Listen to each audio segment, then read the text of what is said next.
Coming to you live from Ursprung Gymnasium at Baldwin-Wallace University. Welcome inside Game 2 of Day 2 of the BW Holiday Invitational Tournament.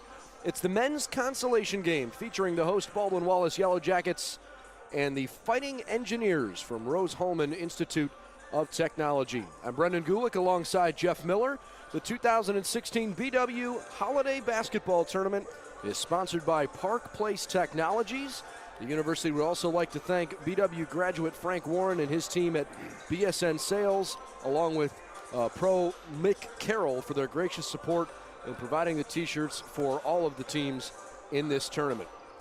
Jeff, we just came off of a double overtime women's consolation game, so that's the reason for the delay in the start here of a game that was scheduled for 3 o'clock. It'll be a little bit more like slightly after 3:30 at this point. But we're talking about two teams here in BW and Rose-Hulman that I think when they're both on, there are two teams that can really shoot the basketball well. Definitely, it's going to be a game of whose shot's going to fall down and who's going to stay with it, because both these teams barely are playing in this consolation game. They both just missed both being in the championship game. Yesterday's semifinal action between Adrian and BW was decided by 2 points on a game-winning basket with less than half a second left, and Rose-Hulman lost by 1 point. They had a chance to tie, or I should say a chance to win the game with 2 last-second shots, and neither of theirs went down. So 2 semifinal games yesterday decided by a total of 3 points. More fun here this afternoon. Coach Tom Heil. At guard, a senior from Hudson, Zach Brandy. His counterpart is freshman guard, the point guard, Michael Quiring. Cam Kuhn, the junior sharpshooter, averaging almost 19 points per game. He'll start. He's from Vermilion. We have always seen Jake Featheroff, the 6'7" junior forward from Norwalk start. But the addition to the starting lineup today, instead of freshman Alex Nara, it'll be sophomore guard Kyle Nader, who is starting for the Jackets. Tom Heil is assisted by Brian Schmidt, Keonta Howell, and Sam Amico. Again, Brandy, Quiring, Kuhn, Nader, and Featheroff for BW. For Rose-Hulman and the Fighting Engineers head coach Rusty Lloyd, who is assisted by John Lester. At guard, a junior from Indianapolis, Stephen Sheath. At forward, a sophomore from Terre Haute, Indiana, Charlie Imany.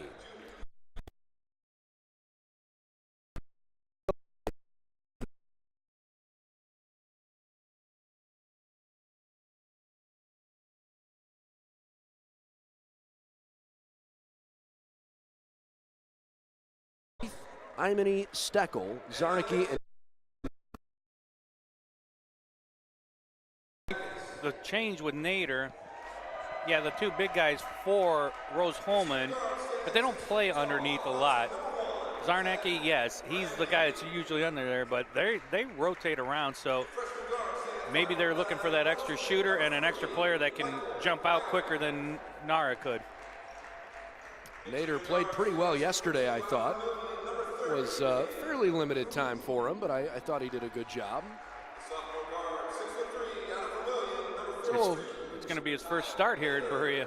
It will. We'll see how it plays out for him. Of course, I think some of that, too, is because Mike Kaminsky, who has been a staple for this Yellow Jacket team the last couple years, junior forward Mike Kaminsky not available. He is still nursing an injury, and that's definitely a loss for the Yellow Jackets. So Nader thrust into a more important role.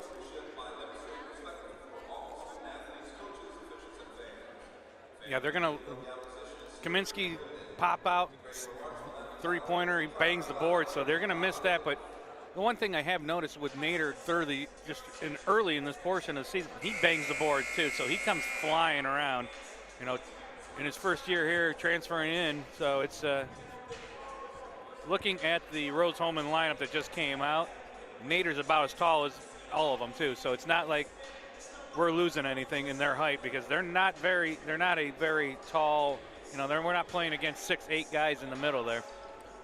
BW in their home whites. Rose-Hulman will be in the red.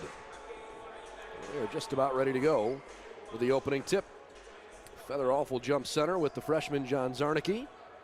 Our officials for this game, Mike Brody, Justin Crum, and Lawrence Walton. The Jackets win the tip, and off we go. Game 6 of 8, and the BW Holiday Invitational.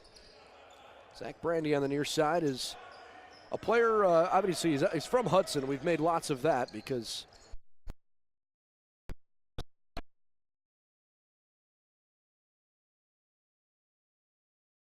and he is essentially the mentor to Michael Quiring, who's going to be the point guard here for the next several years. Yeah, Brandy came in with high expectations.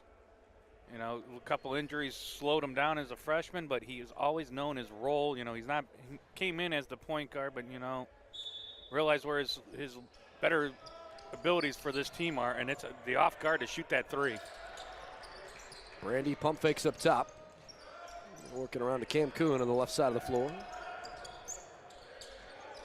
Quiring's open, and he bricks it a little too long. Had to fire it because the shot clock was dwindling. Opening offensive possession for Charlie Imany and company. This is Steckel. Back up top to another good scoring counterpart, Stephen Sheath, who had a nice game yesterday. Sheath at 4 of 7 from the floor, 12 points, 5 rebounds. He came out firing quick in that game against Madai. A wild shot off the mark from Zarnicki.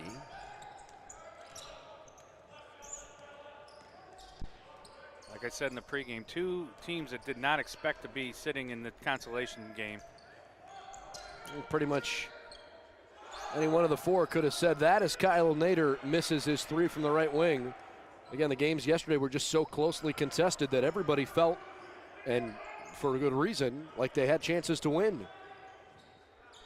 Eli Combs misses from point blank range. Nader with good defense there, representing well in his first start so far.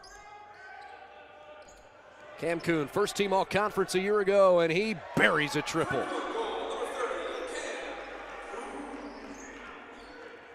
Aldwin Wallace on top early. Good sign for Kuhn, who hits his first shot when he only went 1 for 10 yesterday in the first half. Turnaround hook shot doesn't go in, and Rose-Hulman has to go back the other direction. Great comments by Coach Heil, that a player of how great Cam is, that, you know, he shook it off, and they need him though, but he did shake it.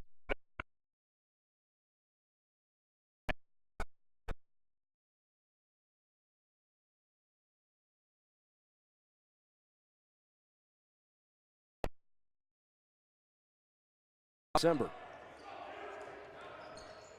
Imany misses from the top of the key, and Baldwin Wallace runs the floor. One of those things we talked about, cold shooting, with that deter your team to come out of the gate, and right now Rose-Hulman can't find the bottom of the net, and the Jackets are having no problem scoring. Cam Kuhn just straight up willed that ball through the rim. Really muscled his way inside the teeth of the defense. Zarnicki almost traveled, and it turns into a missed layup. Quiring is on the run. Trail pass, Brandy. Almost fouled by Zarnicki, no call. Sheath thought he had an opening, and he threw it away in the paint. 3-on-3. Quiring's wide open. 10-0 BW. What a start.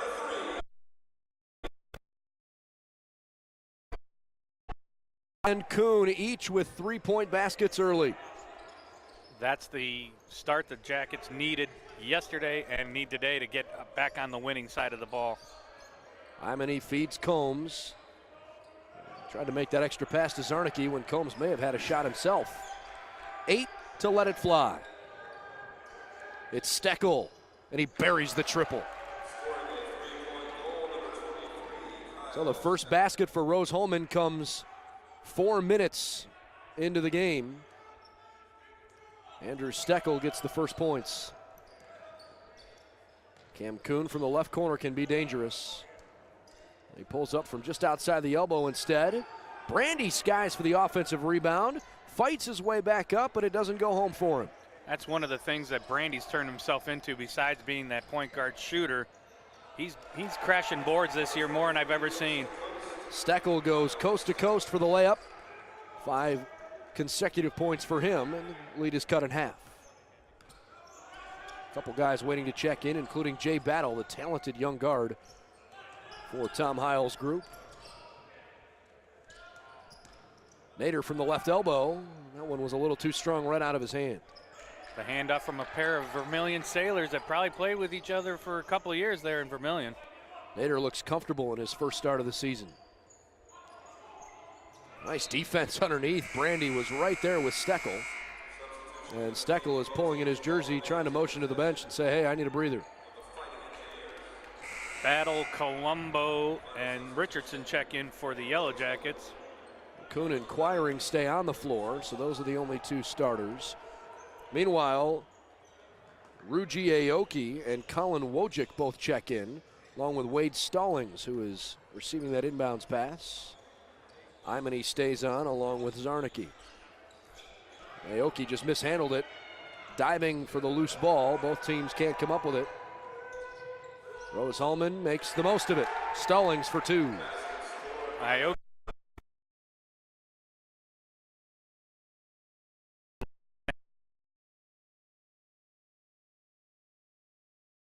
Offensive foul by Richardson. BW started the game on a 10-0 run. It's now 10-7. Rose-Hulman didn't let that 10-point early hole affect them too much. BW's hit 4 of their first 10 shots from the floor, and they haven't turned it over yet. So it's been a good start for the host Yellow Jackets. Rose-Hulman came out 0 for 3, and now they're 3 of 5 on their last possessions. Stallings blocked by Quiring.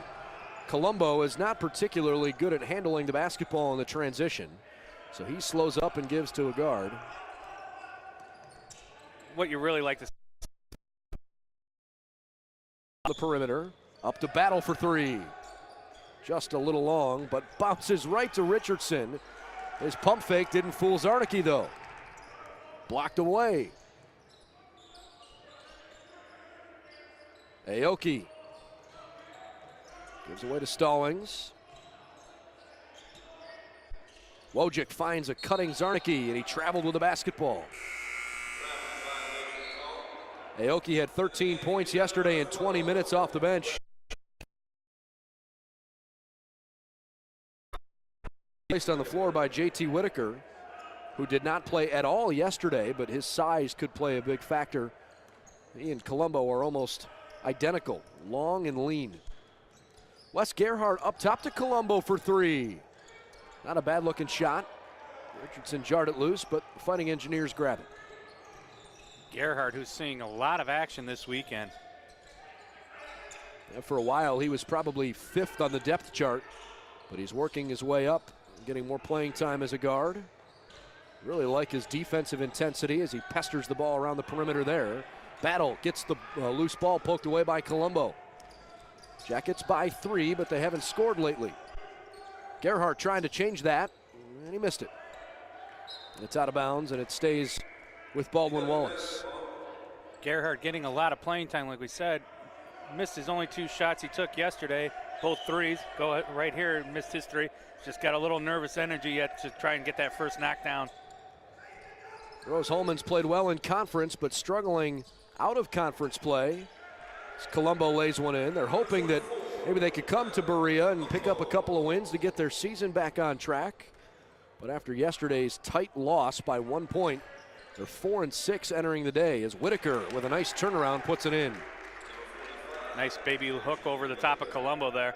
And you're definitely right. They're about the same. I think Whitaker might have a little more mass to him than Colombo. Battle with great penetration, and then he lost it trying to put his second shot opportunity through.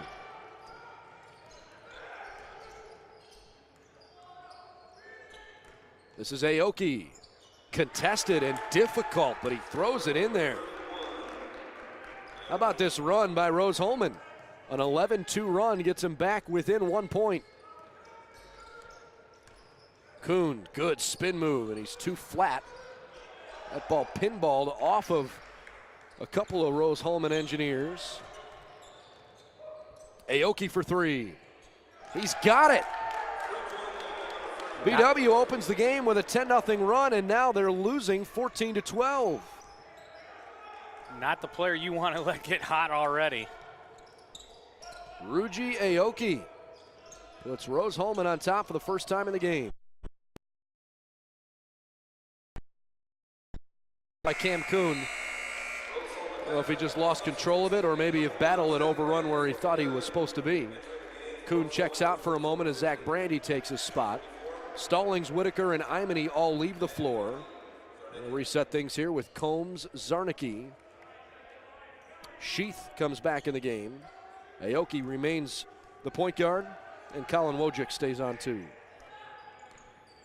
14-12, Rose-Hulman on top, almost halfway through the first half. Aoki wants a second triple, and he missed it, but Combs grabs the rebound.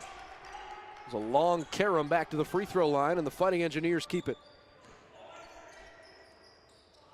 Colombo playing tight defense, even though Zarnicki's way outside the arc and won't shoot from out there. Aoki got mugged, but no call. He started to bobble the ball on that shot attempt. Battle to take the lead. It's just off the mark. Zarnicki clears it for Rose-Hulman. Oh, badly mishandled. A poor mistake by Wojcik in front of the BW bench. Quiring comes back for Jay Battle as all-conference performer Jake Featheroff also returns. Jordan Richardson has his seat. Tonight's BW Men's Basketball Holiday Invitational is being brought to you by the Hoffman Group and Oswald Company for all your insurance and risk management needs. Featheroff for three. Bottom of the net. Baldwin Wallace back out front by one. 15-14 is a good shooter for a big man. Featheroff gives BW the lead back. And then he rips away a rebound after he forced Zarnicki, the freshman, to come up a little awkwardly. Good slide over there by Featheroff. They watched them last night play, and they know he goes right to that move. And he went right to the rack and won. Jake Featheroff hit a three a moment ago, so he commanded that respect from the outside, which made the pump fake there that much more effective. One thing he has not been doing a lot this year so far, the last few games in those losses, has been challenging the rim like that and going with authority, and gets the three-point play there as he knocks down the free throw. Featheroff has 6, and BW leads by 4 at the midway point of the first half. Consolation game in the BW Holiday Invitational. These two teams played hard-fought contests yesterday. Wojcik for three, and he puts it through. Quick release. He's a gunner right there. Gets it and shoots it, and nice look. Fighting Engineers 3 of 4 from deep. BW's hit 3 of 9 threes.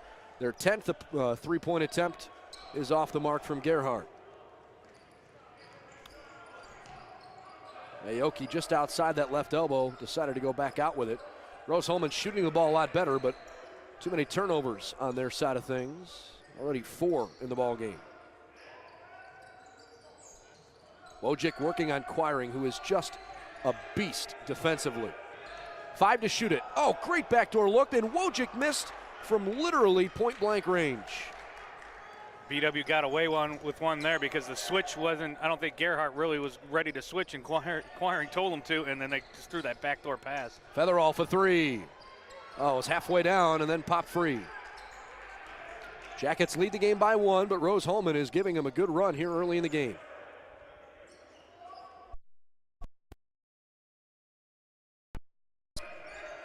Working against Featheroff, and he can't get the touch. Rebounded by Colombo and the Jackets. Zarnicki looks like he's got some of the physical tools. He just needs to get a little bit bigger and stronger underneath the basket. Colombo wants a deep ball and missed it, but Featheroff got the lucky rebound. Kind of could say the same thing for Colombo on the other end. And he's a lanky kid that needs to put some more weight on, and not weight, but more muscle mass. And I can tell you that this kid's in the gym all the time shooting. Brandy wants an open three ball. You bet. 21-17. It's a good sign for the Jackets early. They've hit 4 first-half three-pointers. 21-17, Baldwin Wallace. So they weathered the storm after getting out to that 10-0 run. The ball goes off of Aoki's knee, at least in Gerhardt's eyes, but it stays with the Fighting Engineers. Little surprised, Jeff, that ball was not going to go the other direction. Gerhardt was trying to get the call, but I think he had every right to be saying that ball went off him, and it looked like it. Good defense there by Gerhardt in the time that he was in. Imany, Steckel, Stallings, Combs, and Zarnicki now on the floor for Rose-Hulman.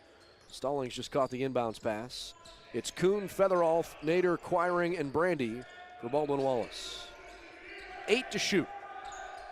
Stallings with a favorable matchup. Threw a pass too hard inside, forcing a deep three last second. That's not Zarnicki's game. He knew the shot clock was winding down, so he threw it up quick. BW's 4 of 13 from deep, but they're letting them fly as Brandy tries to hit one from right around the free throw line. Missed it off to the left. Charlie Imany had a nice game yesterday. You would think, because of what he's capable of doing on the floor, that they're going to need him here to play well today if they want to beat BW. And he's going to help them there with a big three-pointer. Imany puts in the 4th Rose-Hulman 3 of the first half. It's a 21-20 affair. This game has basically had no stoppages. We've had 1 free throw and no timeouts the opening 13 and a half minutes of the game. Just 2 fouls have been called, so that's a great play going on by both teams. And after playing hard games yesterday, both physically and mentally draining down to the wire, I wonder how much fatigue might come into play as this one progresses. Imany turns around and was way off the mark. Nice rebound by Brandy to keep his balance and keep the ball in play. Don't see that very often that you're coming down and get a bounce pass as you're going out of bounds. Quiring an open 3 in the right corner. Brandy found him waiting, 24-20.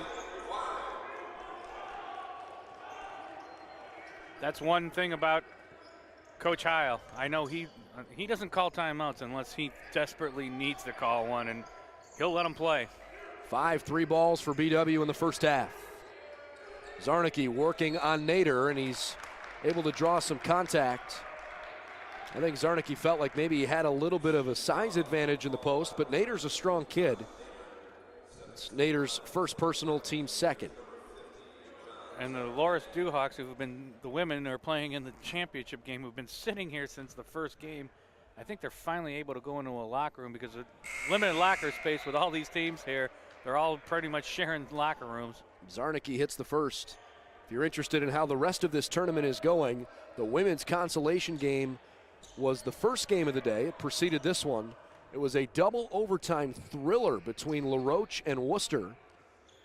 Worcester hit 3 free throws to tie the game at 67 with .2 left in regulation. And they almost won the game at the end of overtime, but LaRoche eventually won 88-86. Nader, tough move into the paint, and it's blocked into the backboard, but he got fouled. This is the consolation game on the men's side. We'll have our 2 championship games to follow this particular game. The ladies' championship was supposed to tip off at 5 o'clock. That'll probably be bumped back a little bit as Nader dribbles at the free throw line and hits the first. Well, if they keep playing at this pace, we might tip at 5 o'clock or shortly thereafter. The Loris Duhawks against Baldwin Wallace for the BW Holiday Invitational Championship. Nader 2 for 2 at the stripe, makes it a 5-point game once more. And then the men's tournament championship game scheduled for a 7 o'clock tip tonight between Adrian and Madai. Wojcik an open 3. I guess he was not confident. Missed it short and to the right. Baldwin Wallace led the game 10-0. Then they trailed 14-12, but they've got a 5-point lead once more. Battle pulls it out. They're going to run through it with 5 minutes to go in the first half. Good defense by Stallings, covering the perimeter, but Featherolf made him pay in the right corner for 3. Actually, you know what? They said his foot was on the line, so it's only a 2-pointer. Still, this is the biggest lead of the game for BW at 28-21. since that 10-0 lead. Stallings had it blocked by Nader. Not afraid to go into the paint, but he was way too short. Three was put up, and Imany off the mark. BW's got to be a little more impressed about their shooting, but still not to the point where they want to be. They're only shooting 35%. Featherolf is open. It rolled over to the weak side. No good. Featherolf's got 8 to lead Baldwin Wallace. Good spin move in the paint. Combs can't get the friendly roll. Featherolf was fouled as he tried to pull in that rebound. Great effort. We got the attaboy slap from Coach for the hustle.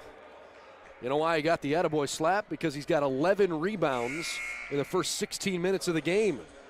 Featherolf is acting like he's a man among boys out there today. 8 points, 11 rebounds, and he has a seat for a moment.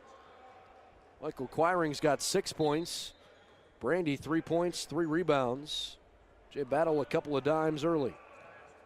11 in the first half. He needs 6 to tie his career high already. So if he keeps up this pace, he's going to be in the 20s.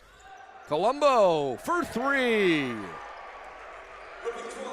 Back to a 10-point lead for the Baldwin Wallace Yellow Jackets. Wojcik exploding to the hoop with good touch. Nice body control in traffic. He's got 5 points, and it's back to an 8-point game.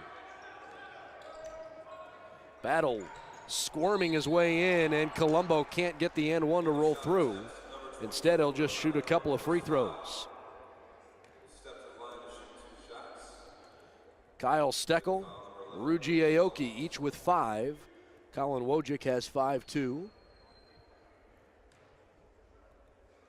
Colombo's shot up and good.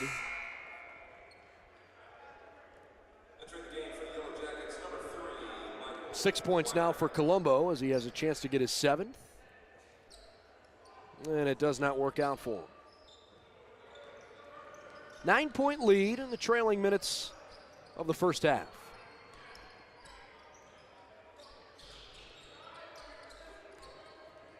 Man-to-man defense the whole day so far from BW. Tom Heil preaches that defensive intensity. Great help forcing a tough shot. You can see Coach Heil clapping his hands. He liked the effort, but Imany just flat out earned that bucket. He's got 5. A foul away from the basketball. You can't be upset with the effort by Kuhn there on the defense. He put him all the way on the baseline and made him come from behind the hoop to shoot that one in. Foul went on Eli Combs, and he actually leaves the floor here. Zarnicki takes his place. So Zarnicki, Wojcik, Stallings, Sheath.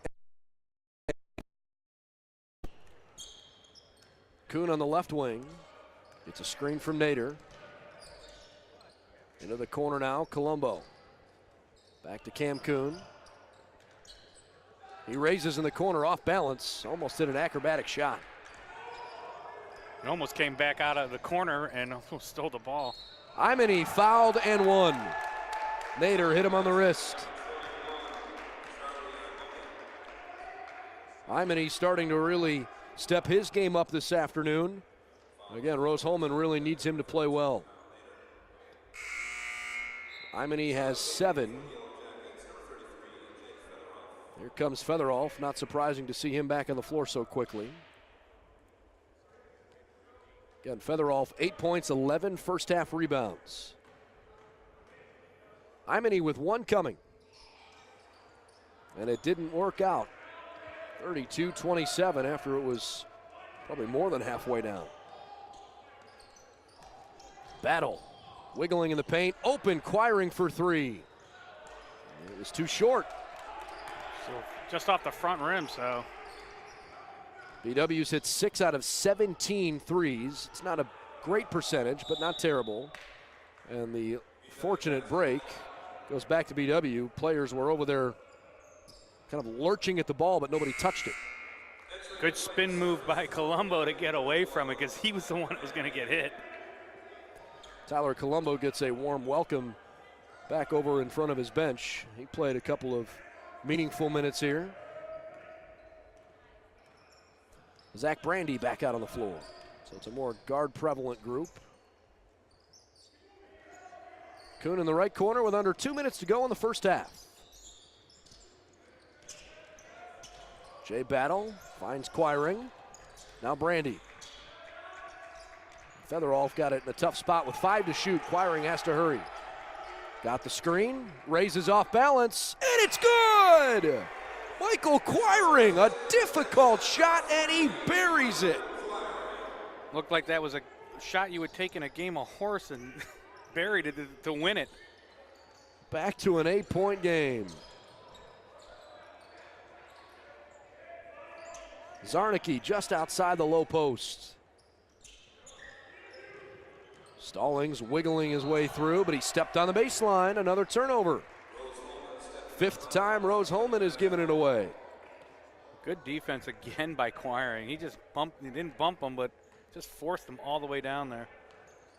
Michael Quiring has made a handful of starts now, and Tom Heil knows that he has the point guard he wants to build this team around in his 2nd year as a head coach. Quiring was a stud at Brunswick as Featherholf's 3 is good in the left corner. When balls start flying like this for the Yellow Jackets, good things happen. Featherholf, a first half double-double, and BW leads the game by 11. Back to Quiring. He got the point guard he wants. Former point guard Hall of Famer and Joe Mackey's the head coach, and Brian Schmidt used to coach there with Coach Mackey for a while, so he had a lot of looks at him. So didn't take much convincing. 7 to shoot. Wojcik's 3 is up and good. Shot clock is off at the tail end of this first half. 38-30. Both teams shooting the 3-ball well. BW 8 of 19. Rose-Hulman 5 of 9 from deep. Quiring, the runner. Too strong. Imani from half court. It would count. Not enough. Baldwin Wallace leads at halftime 38-30 thanks to some terrific outside shooting. Featherolf and Quiring have combined for 5 of the 8 3-pointers. Colombo, Kuhn, and Brandy all getting involved as well as BW has shot their way to a halftime lead of 8 points. We'll be back with some halftime numbers in just a little bit here on BWYellowJackets.com.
BW Men's Basketball Tournament is sponsored to you by Medical Mutual of Ohio, the official healthcare provider of Baldwin Wallace University, by American International. When you require a company with proven performance, rely on American International, and by the Oreo Cafe, a great place for sports.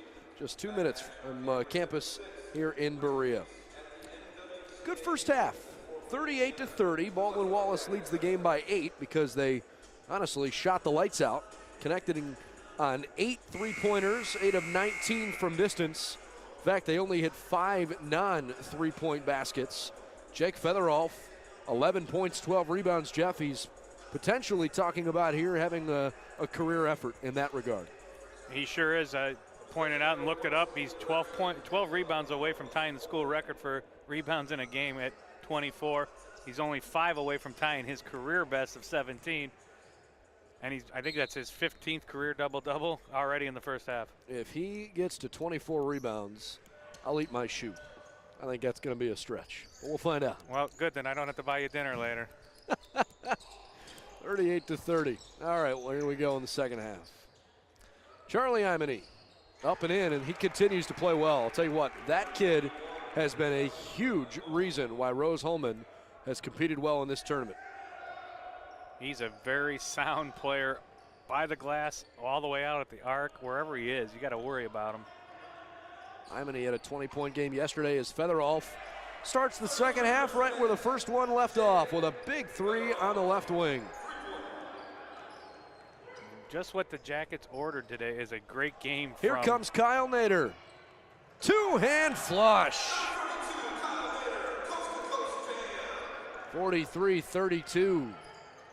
Didn't mean to cut you off, but I didn't expect him to break away with a steal. That's perfectly fine. I knew when he was gone, he was going up with the dunk, because I've seen him in practice as dunking.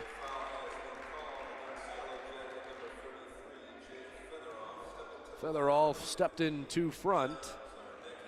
And so John Zarnicki going to step to the free throw line.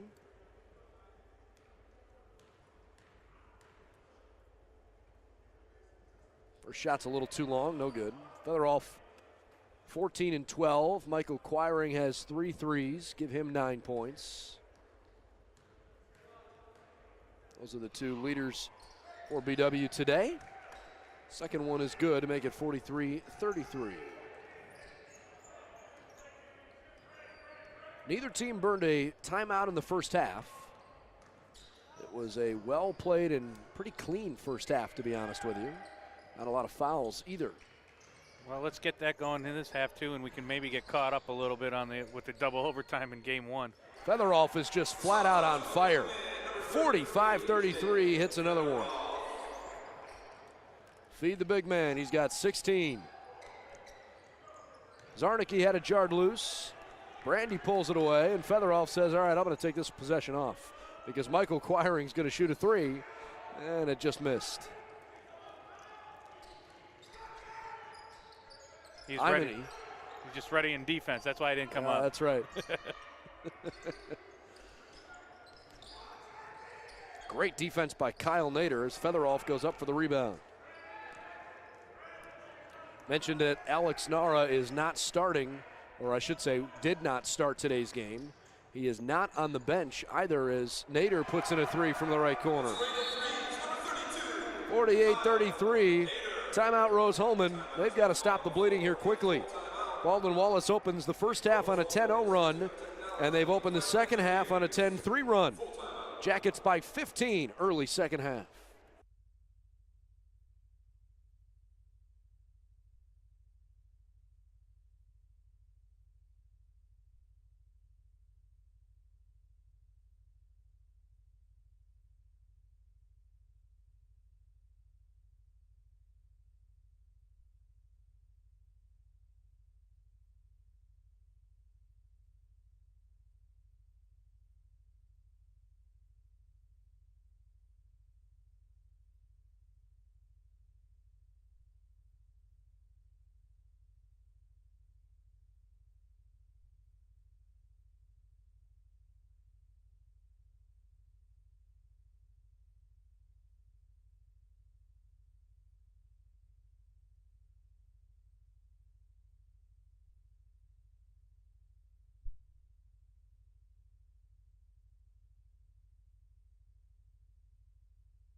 Baldwin Wallace opens the second half 4 of 5 from the floor, including a couple of three-pointers, and they've raced out to a 15-point lead over Rose-Hulman. Alongside Jeff Miller, I'm Brendan Gulick. Fighting Engineers at one point had dug themselves a quick 10-point hole in the first half, but they quickly erased it with a 14-2 run. Now they're down 15 points, and they need some offense quickly. We talked about it in the pregame about the shooting, and here they come. Here comes. Imany got the three from the top of the arc. As soon as they needed a spark, he's the one to put it up, and it's his 12th points of the game. Carrying this team on his back.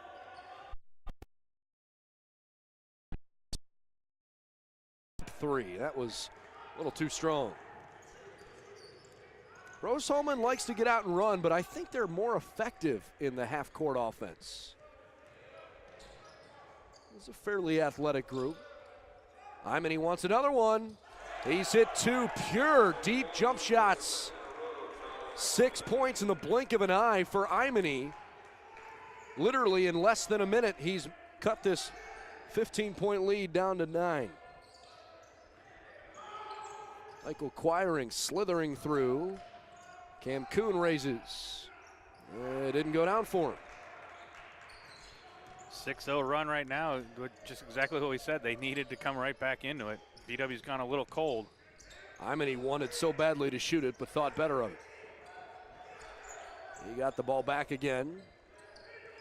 Kyle Steckel working against Zach Brandy, who's an underrated defender in my opinion. JT Whitaker off the mark with the right-handed hook.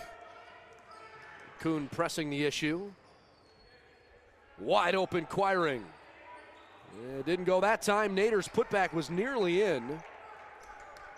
Kyle Nader continuing to fight in his first start of the season.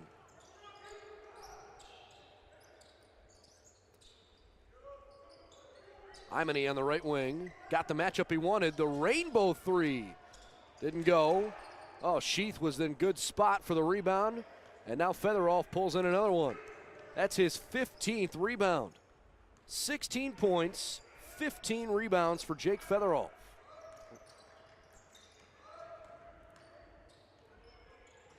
Cam Kuhn found his opening, and an offensive foul is called.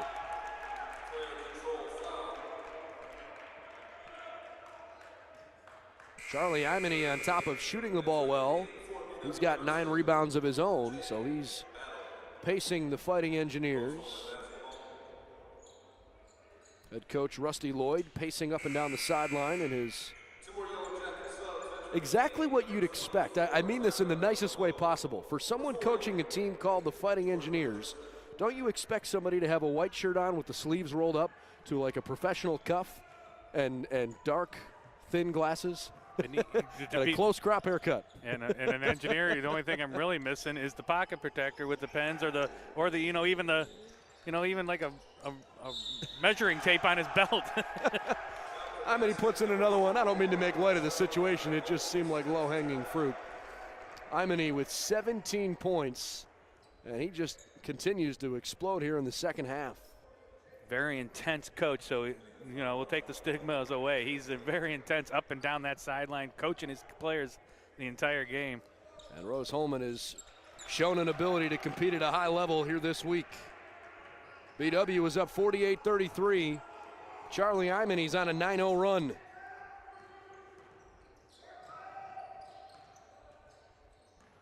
Cam Kuhn weaves it to Quiring. Battle Richardson and Colombo out there now too. Battle's open. 8 to shoot it. Found himself in a tough spot. Kuhn had to launch. It was a little too short out of his hand. Imany racing up the floor. Wojcik in rhythm triple. Rose-Hulman unstoppable. 48-45, a 12-0 Engineers run. And all of a sudden, we've got a ball game again. This has truly been a game of runs, and BW will take a full timeout. They still lead by 3, but the Jackets are on their heels at home.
Tonight's BW Men's Basketball Holiday Invitational game is being brought to you by the Hoffman Group and Oswald Company for all your insurance and risk management needs, and by Medical Mutual of Ohio, the healthcare provider of Baldwin-Wallace University. The Yellow Jackets led this game 48-36 3 minutes ago.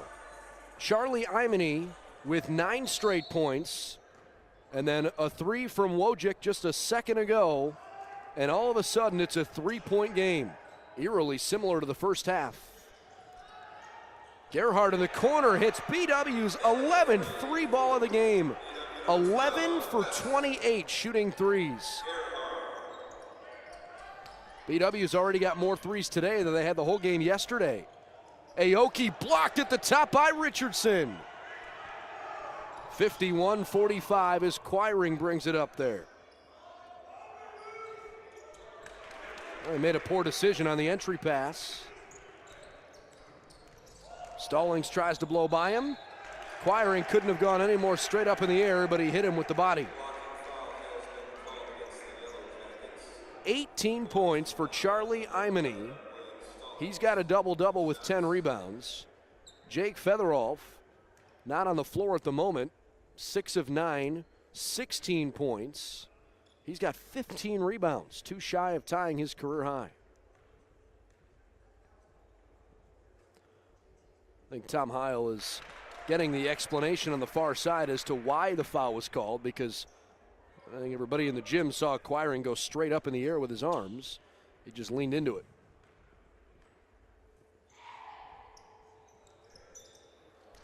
Stallings hits the second free throw too, 51-47.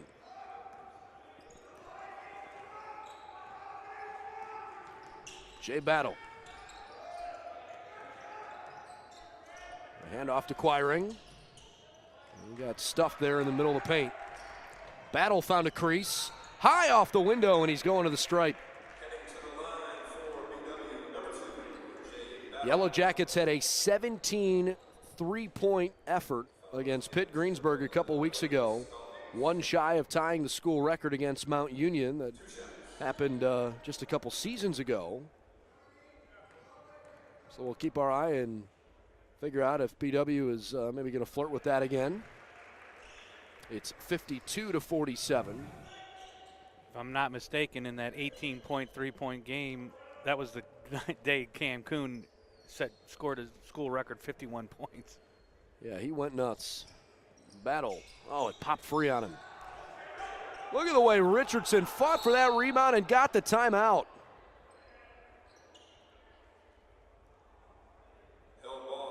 Wait a second, maybe they're calling a jump ball instead. All right, well, nevertheless, the effort from Richardson, outstanding.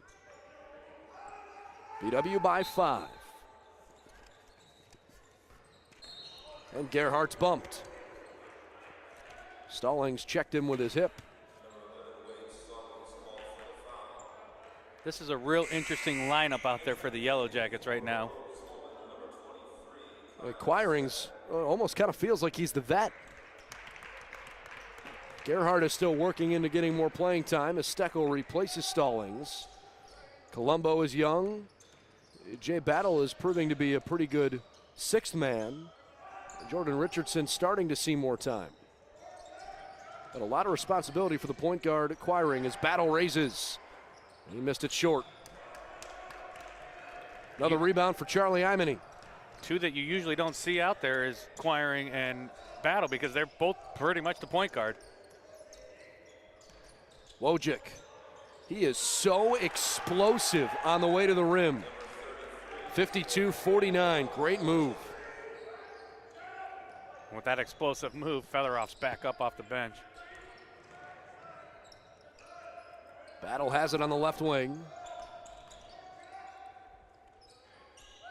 Quiring calling for the screen with 10 to shoot it. The pass was a little too far to the right for Battle. He was looking underneath. Richardson had it jarred loose, and now he wants a timeout. Everybody's calling for it for BW, and they give it to him. Timeout, Baldwin-Wallace. 1 second left on the shot clock. It's a 30-second timeout for BW. Should be a baseline inbound for BW, but they're going to have to design a quick catch and shoot. Jackets lead it by 3, Jeff, but I think they're finding that Rose-Hulman's a team that's going to really push them for all 40 minutes. They definitely are going to do that because they thought they were in the command seat there, you know, cruising down with a 15-point lead. And a matter of time, Amini and the rest of the Fighting Engineers just decided, okay, enough's enough. You're up. We're coming back, and we're going to show you that we are a shooting team and we're one to mess with. And you know, hey, 1 point. You know, we missed missed a free throw late in that game. We could have been playing right now against Adrian tonight in the championship game. So they're not one to take lightly for the last 12 minutes. This one's going to be a good one too. Featherolf checks in. He's in there with Colombo. 1 second to catch and shoot. Battle has to fire. He got it! Jay Battle, 54-49. Just what they designed in the huddle. That looked more like street ball than anything else.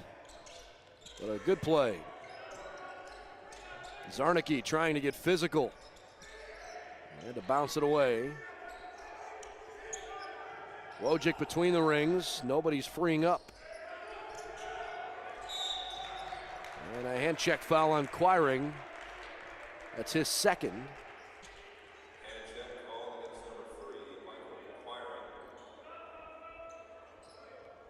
I got a feeling Quiring may sit for a moment as Zach Brandy comes on. Quiring's going to have a seat. Hopefully he can catch his breath and get his head right. 12 minutes to go in regulation. First game of the day went to double overtime. It was a really fun effort. LaRoche ended up beating Worcester 88-86 in the women's consolation game. I guess he's human after all as he misses that 3 a little long. What a pass to Colombo. He couldn't finish it at the rim. Loose at midcourt. Steckel traveled with it.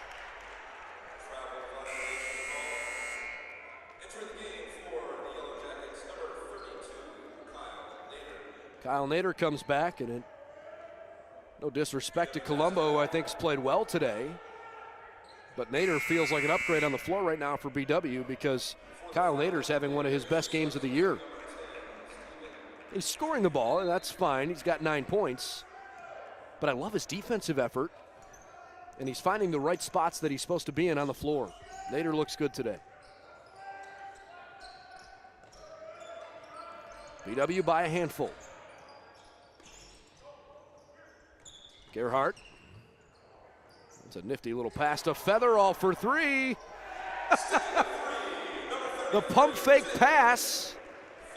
And then he opened himself up for the shot as he flashes 3 fingers to the Rose-Hulman bench running back up the floor.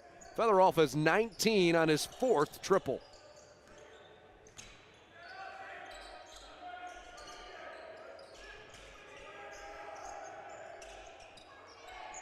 Sheath up top.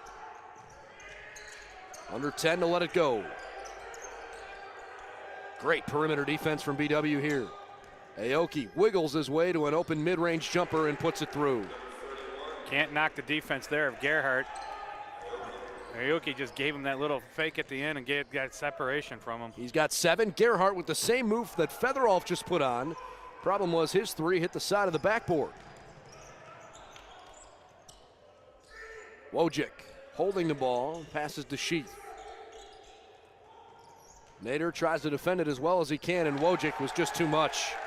57-53, Rose-Hulman is right there at the midway point of the second half. Nice shield off by Wojcik there to get Nader sealed off for him so he could go right up at the glass. Battle a deep 2, and he puts it through. Cam Kuhn waiting to check back in. Kuhn really hasn't done a whole lot today. He's only got 5 points. Rose-Hulman wants to call timeout. We've got our 6th consecutive really good game here at the BW Holiday Invitational. Could not ask for more. It's the Jackets out front by 6 on BWYellowJackets.com.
Jake Featherolf is leading the charge for the Yellow Jackets today with 19 points and 16 rebounds. 30 minutes of game action. He's only played 21. And the Yellow Jackets have a 6-point lead over Rose-Hulman in the consolation game of the BW Holiday Invitational. Brendan Gulick alongside Jeff Miller. Glad to have you aboard here this afternoon for game 2 of 4 this afternoon. The 2 games still upcoming are the championship games, the next of which will feature BW's women's team, hoping to win their home inaugural holiday tournament. But they've got a tough matchup today with Loras College, the Dewhawks from Iowa. That's coming up at approximately 5 o'clock, but it might be a little after that. Steckel in the paint, missed it. It rolled all the way around the rim and then slipped out. You're talking about Nader's defense. He was there and almost got a block. Featherolf was trying to get that pass from Brandy in, and by good fortune, bounced out to him. Rose-Hulman in a 2-3 zone. They pass to Kuhn in the corner for 3. Too long as it's pulled in by Combs. Rose-Hulman's hit 8 of 15 shots in the second half. BW's hit 8 of 17 shots since halftime. Jackets by 6. Sheath, nice move off the glass. It's 59-55. And on that note, too, we were talking about the differences of these teams of going cold and hot, and Cam Kuhn hasn't hit a shot in the second half. He's 0 for 3 so far. No, Nader was looking for Featherolf underneath, and it just didn't go to him. Featherolf has 17 rebounds, so he's tied his career high. He is still looking to break that and set a new one, though. Hasn't had too many 20-point games in his career, but a few here and there. 8.5 minutes to go. He certainly seems primed to have one today. Zarnicki throws back up top to Combs instead. This is Sheath with 12 to shoot. A 2020 game in a Division III game would be pretty impressive. It doesn't happen often. 4 to let it go. Sheath chucks it. Popped free. Eli Combs in the corner gets the offensive rebound. Just their 4th offensive rebound of the game, but comes at a crucial point. Foul away from the basketball. It's on Baldwin Wallace. Jay Battle gets called for holding there defensively. You know, there's one player in Division III that comes to mind that seemed to have a 2020 game more often than not. Remember Tyler Sanborn from Guilford College? He's playing professional basketball in Europe. He's a 7-footer that played D3 ball and was an absolute beast. 20 points now for Imani, 59-57. It's a 2-point game as we get closer toward the end of regulation. Plenty of time left still as Nader tries a triple. It was almost in. We got a couple good ones here in Thad Davis and Torrey Davis here at BW. Kevin Broughton was a great rebounder and scorer back in the days with Joe Mackey. So I thought you were I was going to go way back before you were probably even thinking about college. The Artis Jones out of Ohio Northern. Okay. There's Eli Combs underneath, and he banks one home. We're all tied at 59 thanks to a tremendous effort here lately. Can you believe it? It was 48-33. And Rose-Hulman has come back from 15 down. Brandy doesn't hesitate, and he hits.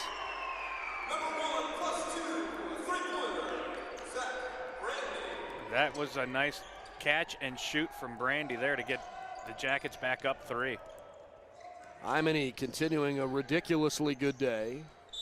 And Featherolf wrapped around Zarnicki and got called for a foul. Just his second. Imani 20 points, 11 boards. Colin Wojcik 15 and 5. Nobody else has really been notable. They've got 35 of the 59. As Quiring comes back for Battle. Combs is replaced on the floor too. We talked about it in our first game about the bench points of 40 points and nothing again for Worcester compared to La Roche. 28-14 right now in favor of Rose-Hulman. Free throw's too long, so the 1-and-1 doesn't do anything. Rose-Hulman's only committed 2 fouls this half. They've still got 4 to give. Each team with 4 timeouts remaining as Nader and Quiring and Brandy all work at guard. Kuhn comes up to the top of the arc. Tries to create some space. Brandy, another 3-ball. Yes! 2 in a row for Brandy. It's a 6-point lead. Just that quick catch and release. You knew that one. He thought that one as soon as it left his hand was going down. Zach Brandy's got 9 and BW back out front by 6. Wojcik tries to cut it in half and does. 65-62 as Colin Wojcik picks up his 18th point of the game.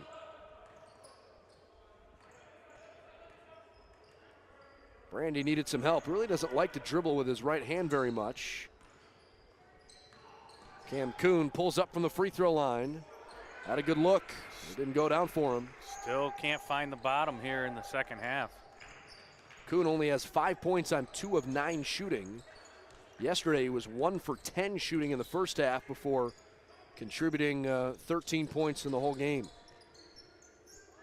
5 minutes to go and another tight one as Featheroff steals a bad pass.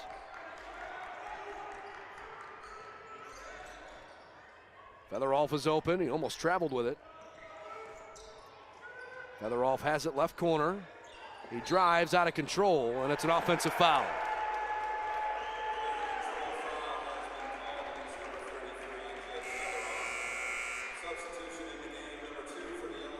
That's 3 on Featheroff. Kyle Nader replaced on the floor. Battle, Quiring, and Brandy all at the same time here out there. You don't often see all 3 of them on the floor at once. Kuhn and Featheroff, the other 2. Aoki runs the point, gives to Imani.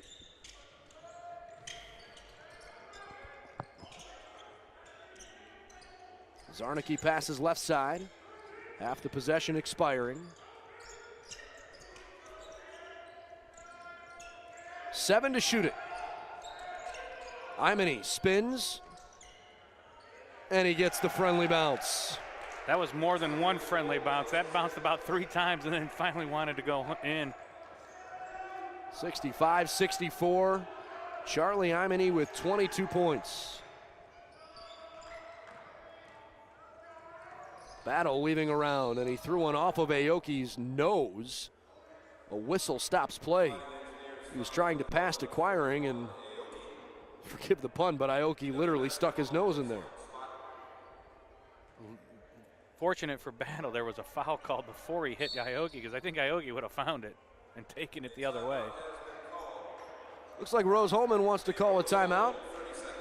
30-second stoppage for them. 65-64, BW by 1 on BWYellowJackets.com.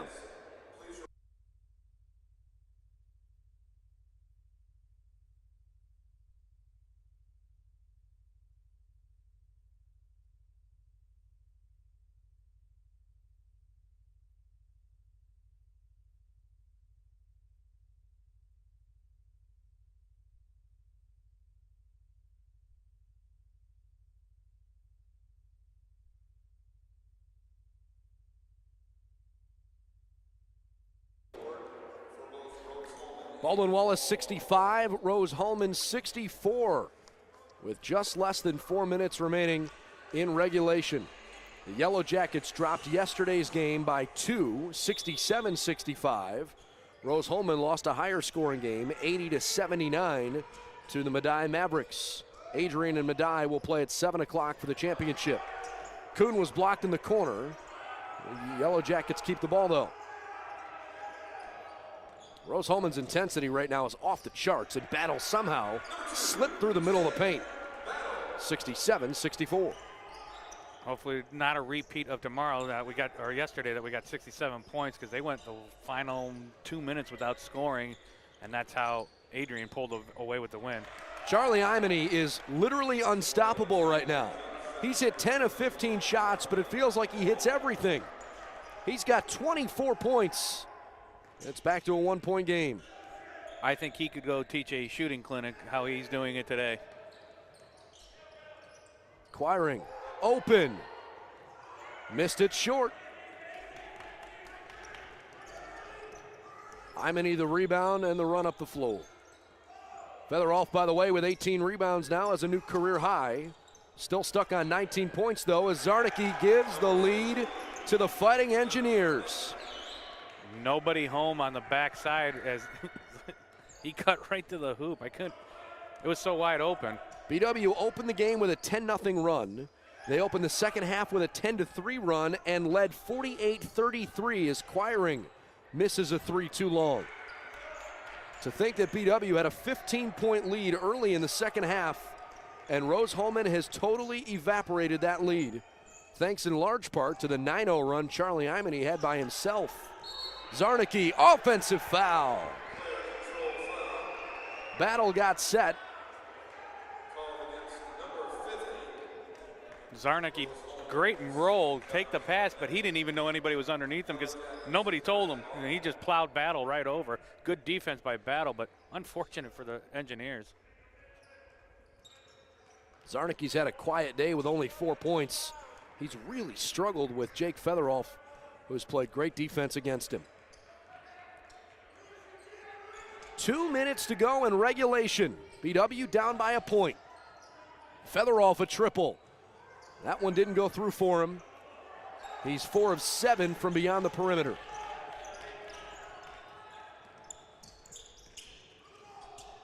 Aoki passes to Sheath. Back up top to the young point guard once more. Colin Wojcik's hit 4 threes. Imany's hit 3 of them. Down to Sheath in the paint, 6 to shoot. That was too easy over Quiring, 70-67. That trio, teams better watch out for them for this year. I mean, everybody's keying on Wojcik and Imany at the three-point arc, and then Sheath sneaks them down below and posts up the smaller Quiring and lays it up and in. BW calls a full timeout with 1:20 left, so each team has 3 timeouts remaining. It's the Yellow Jackets trailing by 3. Back to Ursprung Gymnasium in just a moment.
Baldwin Wallace trailing 70-67 with 1:20 left in the game. Charlie Imany had 27 points a couple weeks ago against Bluffton. That was his career high. He's only 3 points shy of that. He's already got a career high 14 rebounds today. Imany having a terrific game, and the Yellow Jackets need to figure out an answer for him quickly. They're down by 3. Though BW has shot the ball very well. In fact, they've hit 14 threes here this afternoon. They don't need a 3 yet, but they are running out of time. Kuhn to the right corner. Randy circles back to Quiring. 7 to shoot. Featherolf sets a screen that isn't used. Quiring saw the opening, and he's going to the free throw line.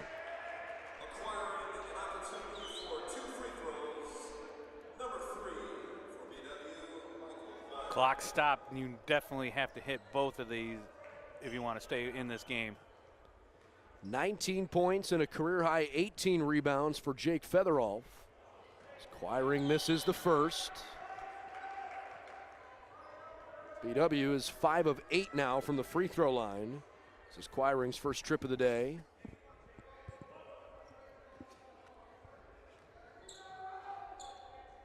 It's the second, so he's the second BW Yellow Jacket to get into double figures. 70-68 with a minute to go. Another one right down to the wire. Imany needs some help. Wojcik came to his aid. 13 seconds to shoot.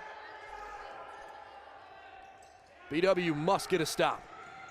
Imany, big shot coming, and he buried another. 27 ties his career high. 73-68. 30 seconds to go. Quiring can't answer. Zarnicki pulls down the rebound. BW trying not to foul, but they have no choice. 19 seconds to go, and Rose-Hulman is in the driver's seat.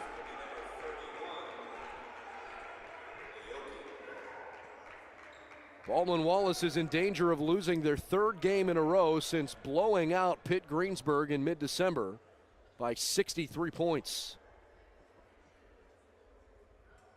They haven't been bad losses. BW lost to Capital, and that was a 13-point loss. Some free throws at the end that made it a wider margin. Yesterday, a 2-point game, and this one close.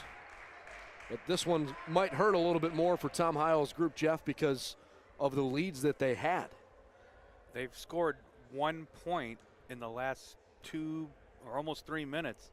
So that's been the issue that Coach Heil talked about yesterday too, is not being able to close out. 75-68, it's a 3-possession game. Battle got fouled by Wojcik before he could put up a shot. That almost seemed like it was strategic from Rose-Hulman. They had a foul to give. Might as well. Battle will inbound. Time is on the Engineers' side. Battle's open for 3. Got to have it, and it didn't go in. That's pretty much going to do it. Cam Kuhn will commit a foul in the backcourt, but it seems pretty unlikely that the Jackets would overcome a 7-point deficit with just 8 seconds left in the game. Well, we thought 5 in 7 minutes or 7 seconds or what it was in the Worcester game, but I don't think Rose-Hulman's going to be anywhere near a 3-pointer when we shoot. Charlie Imany, it's the first free throw. 28 points for Charlie Imany, a new career high.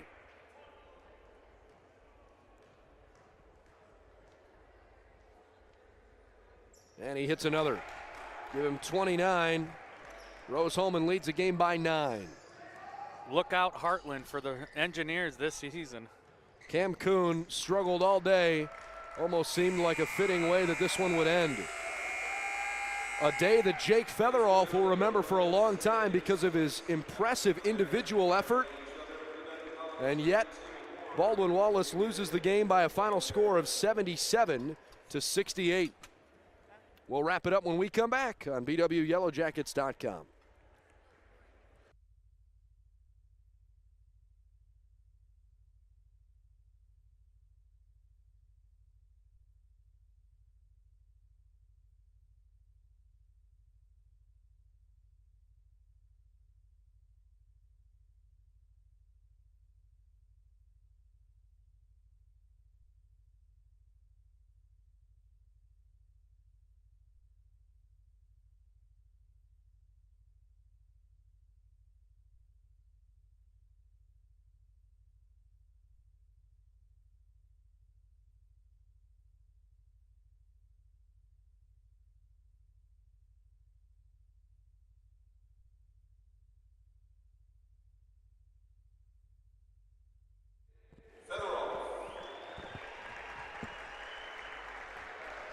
Baldwin-Wallace falls today 77-68 to the Fighting Engineers from Rose-Hulman, who put together a terrific effort in that second half, outscoring BW 47-30 after going into the locker room trailing 38-30.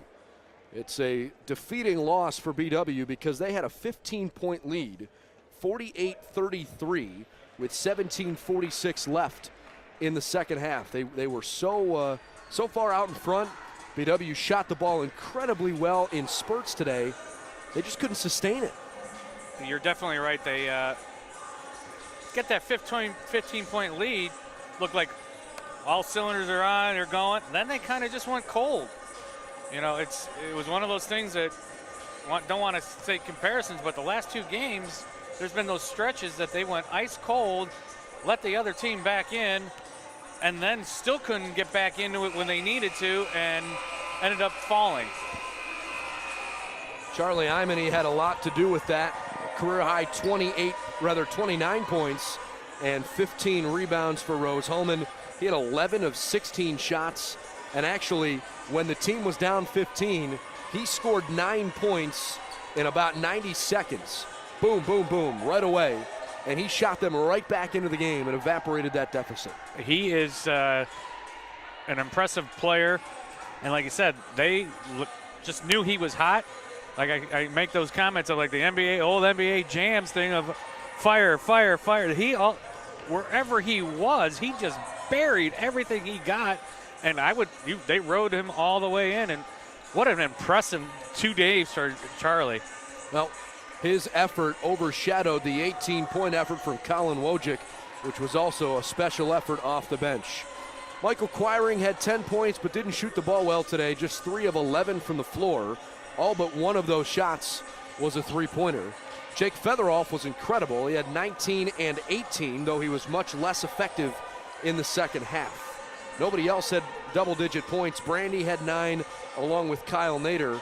Looked like the Yellow Jackets at times were missing Alex Nara, but thought Kyle Nader played pretty well defensively. The biggest problem, Jeff, Rose-Hulman shot 68% in the second half. They hit 17 of 25 shots. I don't care how big the deficit is one way or the other. If you let a team shoot that well, it's hard to win a game. You're not going to see a team shoot 68% that very often in a game, a half, at all, but they were lights out. The big glaring thing that I see for the Yellow Jacket side, 14 three-pointers sound amazing that you hit. You missed 25 of them. We talk about it. We talked about it, the shooting. Is BW live and die by the three a little too much? You know, Rose-Hulman is a great three-point shooting team too, but they only took 17. So they hit 10 of them. Yeah, they hit 10 of them. So that glaring 25 is where Rose-Hulman made that turn to get back into it. We are awaiting Tom Heil, the head coach of the Jackets. He's addressing the team in the locker room, but will join us in just a moment or two.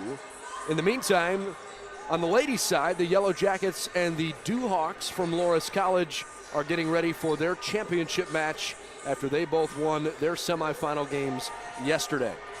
That game will tip off, as you can see the clock counting down on your screen, about 26 minutes from tip. So since it's already 5 o'clock, that'll probably be around 5:30 for the opening tip of that one. But we hope you'll stick with us. Tom Heil will join us shortly. That's about the final wrap-up for the stats, but we'll have Coach in just a couple minutes here on BWYellowJackets.com.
Get out of the way. Get.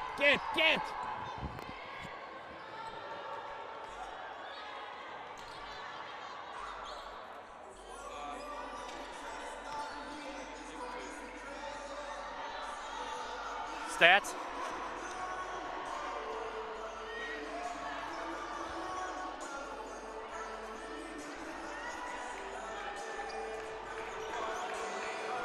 Welcome inside our post-game coverage of the Yellow Jackets tonight. We're joined by assistant coach Brian Schmidt after a disappointing loss for Baldwin Wallace here in the consolation game. And Brian, I know it's not the way that you certainly had drawn things up.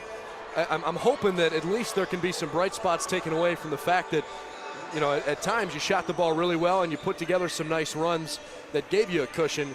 I think the difficulty today was just trying to sustain that good shooting. Yeah, Brennan, I think, you know, when you look at the game as a whole, obviously it's you know, we've had a couple tough losses here, and it's been some tough pills to swallow. You know, I think our guys battled. Obviously, we're missing both of our four-man. You know, Mike Kaminsky's out with an ankle injury, and our starting four-man, as of the last 3 games, came up with the flu, so we've got some things going around. We knew we were going to be shorthanded. Our backs were against the wall. Certainly not an excuse. We're proud of the way we fought, but give Rose-Hulman credit. But with that said, we let their 2 best players beat us. You know, I'm looking at the stats now, and Charlie and Colin for them, you know, 21 and 33 had great games, 11 to 16 from the floor and 7 to 10 from the floor, so they were efficient. And that's what we can't have. We can't let those guys beat us, and we did tonight, and that's kind of the sickening part about it, really. The second half, I think the number that stuck out to me the most was how well they shot specifically in that second half. Did you feel that you were at least challenging the looks that they had, or were you not happy with the way the defense played? No, I did. I think they got some tough ones at the end of the shot clock. I think they made some plays. You got to credit them. I certainly don't think it was from a lack of effort. I think our guys competed, and they made plays. You got to give them credit. They've got 3-4 really, really good basketball players, and their 2 best players beat us. You know, obviously at the end there, we helped off one of their best guys, and that was kind of the 3 to ice it to put them up 5 at the end of the game. But, you know, credit to them. Our guys battled, but they made more plays, and they were the better team tonight. Before we let you go, and this is the last game in the 2016 part of the calendar year. Before you really flip the script and just try to wash the last couple of times out, what have you learned about the way this team can play when they're at their best? Because there's been some pretty bright spots early on. Yeah, obviously when we're healthy and we're clicking on all cylinders, we can shoot the ball we feel with anybody. That's no secret. We can spread the floor and make threes and put some points on the board. Obviously our efficiency level's not where we need it now. But we're going to get better. That's what we do. We've got good guys. We've got guys that take basketball seriously and love this game. And we're just going to continue to get better. And you know, hopefully 2017 flips the script a little bit and we start winning some of these close ones. We're looking forward to it. Thanks for your time.